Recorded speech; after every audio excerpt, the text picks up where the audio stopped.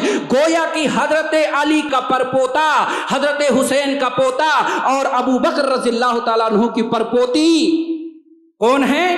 یہ دونوں میاں بیوی ہیں۔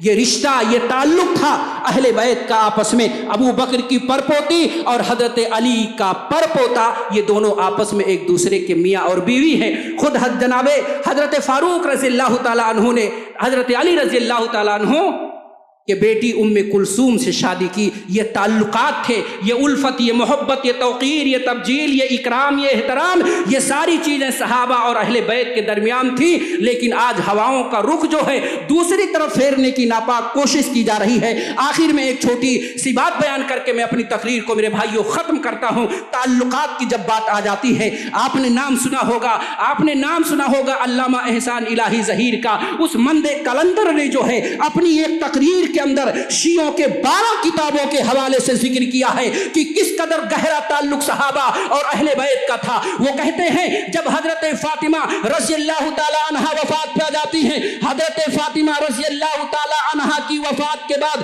حضرت علی رضی اللہ تعالی عنہ نے کئی عورتوں سے شادی کیا۔ ایک عورت سے شادی کیا، جب پہلا بیٹا پیدا ہوا تو کہا اس کا نام محمد رکھ دیا جائے۔ جب دوسرا بیٹا پیدا ہوا پوچھا گیا نام کیا رکھا جائے، کہا ابو بکر رکھ دو، ابو بکر کے علاوہ کوئی نام جستا ہی نہیں ہے۔ تیسرا بیٹا پیدا ہوا، پوچھا گیا نام کیا رکھا جائے، کہا عمر رکھ دو۔ چوتھا بیٹا پیدا ہوا، عثمان رکھ دیا گیا۔ اور آگے چلو، حضرت حسین کے ہاں ولادت ہوتی ہے، پہلے بیٹے کا نام جو ہے پوچھا جاتا ہے نام کیا رکھا جائے، حضرت حسین سے کہا گیا اس کا نام حسن رکھ دیا جائے، جو حسن المثنی کے نام سے مشہور ہوئے۔ دوسرا بیٹا پیدا ہوا، پوچھا گیا نام کیا رکھا جائے، کہا ابو بکر رکھ دو۔ پھر تیسرا بیٹا پیدا ہوا، کہا نام کیا رکھا جائے، کہا عمر رکھ دو۔ پھر بیٹا پیدا ہوتا ہے، پوچھا گیا نام کیا رکھا جائے، کہا گیا عثمان رکھ دو۔ حضرت حسین کے ہاں بھی یہی معاملہ ہے، حضرت حسن کے ہاں بھی یہی معاملہ ہے۔ جب بیٹا پیدا ہوا تو بیٹے کا نام عمر رکھا جا رہا ہے، ابو بکر رکھا جا رہا ہے، عثمان رکھا جا رہا ہے۔ اور ایک قاعدے فقہیہ کے ذریعہ میں اپنی بات کو ختم کرتا ہوں، التنبیہ بالادنی علی الاعلی، التنبیہ بالادنی علی الاعلی۔ یہاں پہ صحابہ کرام نے اور اسی طرح سے اہل بیت نے اپنے بیٹوں کا نام ابو بکر کے نام پہ رکھا، عمر کے نام پہ رکھا، عثمان کے نام پہ رکھا۔ تو جب ناموں سے اتنی محبت ہے تو ذوات سے کتنی محبت ہوگی؟ ابو بکر کے نام سے اتنی محبت ہے تو ذات سے کتنی محبت ہوگی؟ عمر کے نام سے اتنی محبت ہے تو ذات سے کتنی محبت ہوگی؟ عثمان نام سے اتنی محبت ہے تو عثمان کی ذات سے کتنی محبت ہوگی؟ میرے بھائیوں، اسی کو کہا جاتا ہے التنبیہ بالادنی علی الاعلی۔ جب نام سے اتنی محبت ہے تو ذات سے کتنی محبت ہوگی؟ یہ چند باتیں تھی میرے بھائیوں جو میں نے آپ کے سامنے بڑی تیزی اور سرعت میں رکھی ہے۔ اللہ رب العالمین سے ہم دعا کرتے ہیں کہ اللہ رب العالمین ہمیں صحابہ کے مقام کو سمجھنے اور اہل بیت کے مقام کو سمجھنے کی توفیق عنایت فرمائے۔ اللہ رب العالمین ہمیں ایک بنائے، نیک بنائے، ہمارے قلوب و اذہان کو صحابہ کے تعلق سے، اہل بیت کے تعلق سے صاف اور ستھرا بنائے۔ آمین رب العالمین۔ والسلام علیکم ورحمۃ اللہ وبرکاتہ۔ ایسے ہی فائدے مند اسلامک ویڈیوز دیکھنے اور منہج سلف پر کتاب و سنت کی تعلیمات کو عام کرنے میں ہمارا تعاون کرے تاکہ آپ کے لیے ذریعہ نجات، جنت کے حصول کا سبب، ساتھ ہی مال میں برکت و اضافے کا ذریعہ بھی بنے۔ آمین۔ جزاک اللہ خیرن۔